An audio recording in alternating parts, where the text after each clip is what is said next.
नमस्कार मित्रों, मैं एस.वी. भारद्वाज आपका स्वागत करता हूं। दोस्तों, आज हम शुक्र के राशि परिवर्तन की चर्चा करेंगे। जैसा कि आप टाइटल में देख रहे हैं, शुक्र प्लस केतु प्लस मंगल। जी हाँ दोस्तों, शुक्र केतु के साथ 4 जुलाई को युति बनाएंगे, कंजंक्शन होगा शुक्र और केतु का 4 जुलाई से, और यह 1 अगस्त तक रहेगा, 25 दिन तकरीबन समझ लें। तो मंगल की दृष्टि रहेगी, परंतु इस शुक्र और केतु के संबंध के ऊपर। कहने का मतलब तीनों ग्रहों का सीधे सीधे घनिष्ठ संबंध होगा। राहु का प्रभाव भी होगा, हालांकि छठे भाव में राहु है। तो राहु केतु की एक्सिस के ऊपर शुक्र और मंगल से दृष्ट शुक्र, परंतु याद रहे शुक्र 12वें भाव में है। अगर आप मेरे चैनल से काफ़ी सालों से जुड़े हुए हैं, 4-5 सालों से जुड़े हुए हैं, तो मैं आपको बताना चाहता हूं, शुक्र मैं अक्सर बताता भी रहा हूं, शुक्र 12वें भाव में कितना भी कमज़ोर क्यों ना हो, 0 डिग्री का भी क्यों ना हो, तो शुक्र शुक्र ही रहता है। उसकी सेहत के ऊपर कोई ज़्यादा प्रभाव नहीं पड़ता। एक बात। अब शुक्र के ऊपर 2-2 क्रूर ग्रहों का प्रभाव है, केतु का प्रभाव है, मंगल का प्रभाव है। इसका प्रभाव कितना पड़ता है शुक्र के ऊपर 12वें भाव में होते हुए? 12वें भाव में शुक्र उच्च का होता है कालपुरुष की कुंडली में, क्योंकि 12वें भाव में मीन राशि आती है, तो इसलिए शुक्र को उच्च का माना जाता है यहाँ पर, और यह शुक्र राजयोग कारक होता है। तो इस शुक्र के कारण आपकी ज़िंदगी में बहुत सारी सुखद घटनाएं होती हैं। अगर आप पुरुष जातक है तो आपकी पत्नी कंधे से कंधा मिलाकर चलने वाली होती है, भले ये सिंह राशि में ही क्यों ना हो शुक्र। जी हाँ, अगर आपका कन्या लगन, कन्या राशि है, तो आपके लिए शुक्र बहुत लाभकारी है। 12वें भाव का शुक्र आपको वर्किंग वाइफ देता है, अगर आप पुरुष जातक हैं और मिडिल क्लास में हैं। जी हाँ दोस्तों, शुक्र आपकी ज़िंदगी में बहार सी लाने वाला होता है, और ये शुक्र भले 0 डिग्री का हो, कोई फर्क नहीं पड़ता। हाँ, अशुभ प्रभाव कम हो, जैसे कि केतु का प्रभाव, राहु केतु तो कार्मिक ग्रह हैं, तो ये शुक्र के साथ थोड़ा सा वो टिंज दे देते हैं कि जो आप कहेंगे ये कार्मिक हो गया ग्रह है। कार्मिक का मतलब क्या होता है कि पिछले जन्मों के कर्मों का कुछ खेल होता है। यहाँ पर तो गोचर की बात हो रही है, ट्रांजिट 25-26 दिन शुक्र रहेगा साथ में, तो उसकी चर्चा अभी करते हैं। शुक्र भाग्य स्थान का मालिक है और धन भाव का मालिक है। दोस्तों, आपके लिए ये बुरा नहीं है वैसे भी, परंतु भाग्य आपका विदेशों में चमकेगा अगर आपकी कुंडली में यह योग है। शुक्र अगर 12वें भाव में है, इवन केतु भी साथ में हो, तो आपका भाग्य विदेशों में चमकता है। या एमएनसीज में कामकाज करें, मल्टीनेशनल कंपनीज में कामकाज करें, या ब्यूटी प्रोडक्ट्स, आर्ट के रिलेटेड, कला के रिलेटेड आपका कामकाज हो, क्रिएटिव व्यक्ति आप बहुत होंगे अगर शुक्र यहाँ पर हो। इस अवधि में भी आपका क्रिएटिविटी के प्रति झुकाव हो जाता है। स्त्री वर्ग के प्रति झुकाव हो सकता है आपका, स्त्री वर्ग से आपको फ़ायदा हो जाए, परंतु आप कहेंगे केतु साथ में है। केतु दोस्तों कैटलिस्ट का ही कार्य करेगा 12वें भाव में, मोक्षाकारक ग्रह है। जी हाँ दोस्तों, थोड़ा डिटैचमेंट वाला इसका वो रहता है, तो डिटैच करता है जिस भाव के साथ होता है, जिस ग्रह के साथ होता है।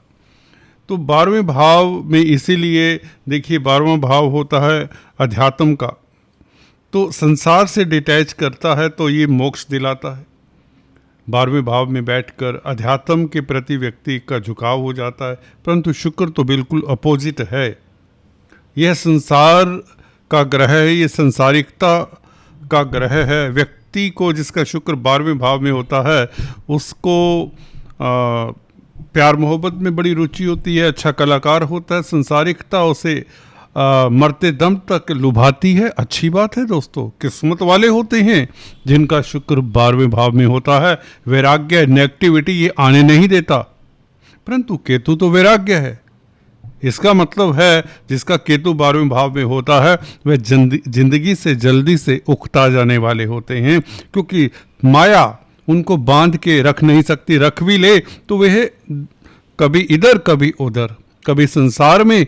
देखिए, मोक्ष पाना तो बहुत टफ होता है, करोड़ों लोगों में कोई व्यक्ति मोक्ष रियल सेंस में प्राप्त करता होगा, बट फिर भी चलिए, आध्यात्मिक होना भी अपने आप में आजकल के परिप्रेक्ष्य में बहुत बड़ी बात है, जहाँ पर करप्शन बढ़ती चली जा रही है और लोगों की वैल्यूज़ कम होती जा रही हैं, बहुत गति से कम हो रही हैं। तो उस में अध्यात्म की तरफ व्यक्ति का झुकाव रहे तो वो अपने आप में बहुत बड़ी बात है।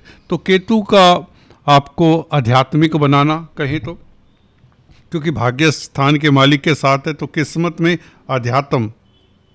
जी हाँ दोस्तों, व्यक्ति ज़िंदगी के ऐसा होता है 50, 60, 70 तक व्यक्ति ज़िंदगी को भोगता है, माया को भोगता है, माया के पीछे दौड़ता है, माया आगे आगे, व्यक्ति पीछे पीछे। आप सीधे लफ्ज़ों में कह रहा हूँ। केतु क्या है? केतु प्यास है और दौड़ाता है व्यक्ति को संसार में, फिर बाद में अल्टीमेटली सब कुछ छोड़ देता है, एकदम से साधु हो जाता है। ये केतु शुक्र यहाँ पर बताते हैं। शुक्र इस नाते भी बुरा नहीं है, शुक्र कहता है तो जिंदगी को जी ले। जी हाँ दोस्तों, जिंदगी को एंजॉय करो, कोई आस अधूरी ना रह जाए। शुक्र 12वें भाव का ये होता है दोस्तों, और केतु साथ में हो तो इस अवधि में भी कुछ इस तरह के आप डबल माइंड रहेंगे, वैराग्य की भावना भी जागेगी। स्त्री ने थोड़ा सा कुछ कह दिया, अगर आप पुरुष हैं, आपकी पत्नी ने कुछ आपको थोड़ा सा कुछ कह दिया, तो आपका दिल जल्दी बैठ जाएगा कि सारी जिंदगी मैंने इस स्त्री के लिए दे दी, परंतु ये पत्नी, समझिए, मतलब कि एक वैराग्य के विचार बहुत जल्दी आ जाएंगे। दिल मत छोड़ दीजिए, घर बार छोड़कर दौड़ने की मत करिए अगर आपकी पत्नी आपसे कुछ कहती है। हालांकि इतनी बड़ी बात सभी के लिए होगी नहीं, ना होती है, पर फिर भी कहीं ना कहीं ये हो सकता कि पत्नी का स्वास्थ्य ही कमज़ोर हो जाए, क्योंकि केतु थोड़ा सा दिक्कत तो दे सकता, क्योंकि मंगल से भी प्रभावित है। मंगल अष्टमेश है, केतु और शुक्र के साथ संबंध बनाएं तो मंगल क्या करेंगे? मंगल तो देखिए तरीक भाव के मालिक हैं और भाग्य स्थान में बैठे हैं। दोस्तों, यहाँ पर थोड़ी दिक्कत का कारण मंगल हो सकते हैं, केतु और शुक्र का संबंध इतना दिक्कत वाला नहीं हो सकता इस लिमिटेड पीरियड में 1 अगस्त तक, खासकर वो भी 16 जुलाई तक। 16 जुलाई तक केतु के नक्षत्र में है शुक्र, तो 16 जुलाई तक थोड़ा सा सतर्क रहें, अपनी पत्नी के स्वास्थ्य का ख्याल रखें और पर स्त्री से दूर रहें या उनसे अदब से पेश आएँ। जैसे भी आप समझें, कार्यस्थल पर रिस्क मत लें। तो मंगल की दृष्टि थोड़ी सी दिक्कत देती है, परंतु शुक्र 16 तारीख से अपने नक्षत्र में आ जाएगा तो बल मिल जाता है ग्रह को। ये टर्निंग पॉइंट भी होगा आपकी ज़िंदगी में। यहाँ पर सूर्य भी आपके लिए अच्छा हो जाएगा। 16 जुलाई से सूर्य 10th हाउस से निकलकर 11वें भाव में आ जाएगा। सूर्य विपरीत राजयोग बनाएगा 11वें भाव में, क्योंकि 12वें भाव का मालिक है सूर्य। 12वें भाव का मालिक अपनी राशि से 12वें में होगा, जो कि कर्क राशि होगी। तो 16 ही तारीख को शुक्र अपने नक्षत्र में पूर्वा फाल्गुनी में आता है और 16 ही तारीख को सूर्य आपके कर्म भाव से निकलकर 11वें भाव में आ जाता है, जो आपके लॉस, आपके किसी तरह का आपको दिक्कत है उसमें आप उभर पाते हैं। सरकारी तंत्र से आपको फ़ायदे के योग बना देता है सूर्य यहाँ पर आकर 11वें भाव में, परंतु 16 तारीख तक आपको सतर्क रहना है। आज जब रिकॉर्डिंग कर रहा हूँ, आज अभी 2 तारीख है, 4 तारीख से शुक्र यहाँ पर आएगा, तो 10-12 दिन की बात है।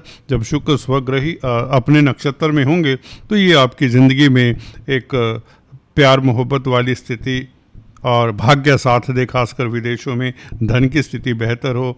और अगर आप कला के क्षेत्र में हैं, cosmetics, readymade garments, diamonds, jewellery या लग्जरी आइटम में डील करते हैं तो और भी बेहतर, या यूँ कहीं आप सुखी रहेंगे। घर परिवार में आपका समय अच्छा बीतेगा, क्वालिटी टाइम आपका पत्नी के साथ बीतेगा, प्यार मोहब्बत के लिए समय उत्तम रहेगा।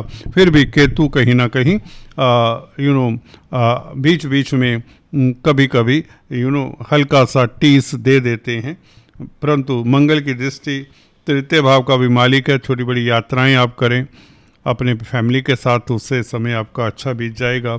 और किसी को इस अवधि में धन ना दें, कोई कॉन्ट्रैक्ट साइन ना करें, हो सके तो अवॉइड करें। खासकर 24 तारीख तक, जब तक बुध मार्गी नहीं हो जाते 24 जुलाई को, क्योंकि बुध आपके कर्म भाव के मालिक है। हालांकि 7 जुलाई को बुध भद्र नामक राजयोग बनाएंगे, तो हाँ 7 जुलाई तक आपको सतर्क रहना है एज फार एज कोई डॉक्यूमेंट साइन करना है, क्योंकि मंगल के कारण लॉस हो सकता है।